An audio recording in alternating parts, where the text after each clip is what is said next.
back, and the chair yields to recognizes Ms. Hageman for 5 minutes.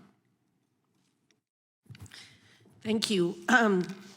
Mr. Grossman, when Congress passes a law instructing an agency to act, in some cases special interest groups sue those agencies and then obtain consent decrees that override Congress by requiring agency rulemaking favorable to the special interest.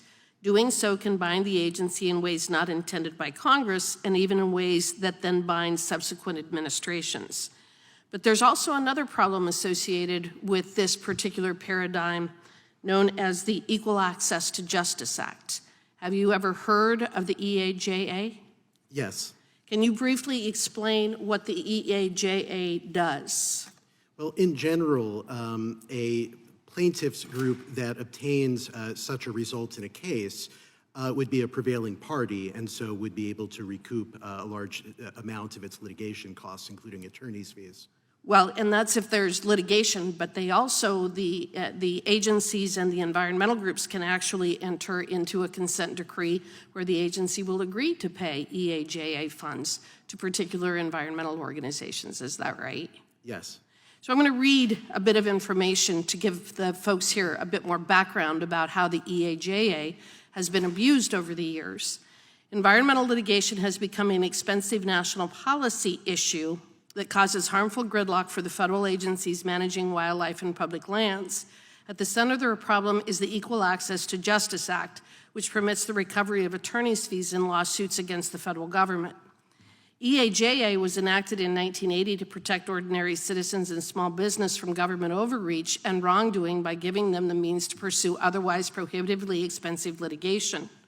But over the years, EAJA has shifted from being a well-intentioned corrective measure to a powerful weapon for large, well-funded special interest nonprofit groups to continuously sue the government on environmental issues. Litigation against government agencies is virtually nonstop because these groups can recover substantial legal fees under EAJA even if they win only a small part of the case or settle out of court.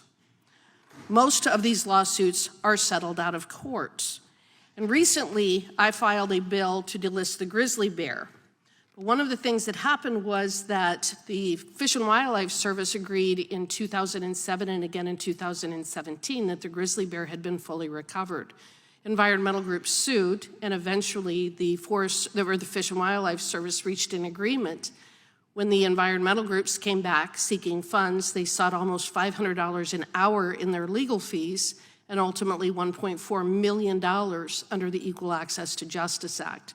Wouldn't you agree that that is another incentive or perverse incentive that has been created that needs to be fixed, that encourages these kinds of sue and settle tactics that you're describing? It is a very unfortunate structure in that effectively it's a self-perpetuating pro-regulatory, almost lobbying treadmill because groups sue agencies to compel agency action. If in many instances the agency will be favorable to what it is the group is asking for, and so they then get priority for their policy preferences, and at the same time they obtain additional funds that they can use to promote further regulatory initiatives. It is a very unusual structure that you would have the government funding effectively a pro-regulatory force to force the government to undertake additional regulatory actions. It's not protecting people's rights against the government, it's expanding the government to exert more force in general. Interestingly enough, I've had numerous opportunities to deal with EAJA as a trial attorney, and I have worked with a variety of organizations, private landowners, farmers, ranchers, irrigation districts, interest groups such as Farm Bureau, stock growers, and those kinds of things. What I have found is when I prevail against the federal government, it's very difficult for me to receive EAJA funds, and yet when environmental groups, again, may prevail on a technical matter, and the agencies will actually enter into consent decrees so that they can get the EAJA funds. Have you noticed a similar pattern in what you have reviewed? It's simply another aspect of the collusion that is unfortunately prevalent in the space, and certainly something that I think demands Congress's attention. Thank you, and I yield back. Thank you. Gentlelady yields back. The chair recognizes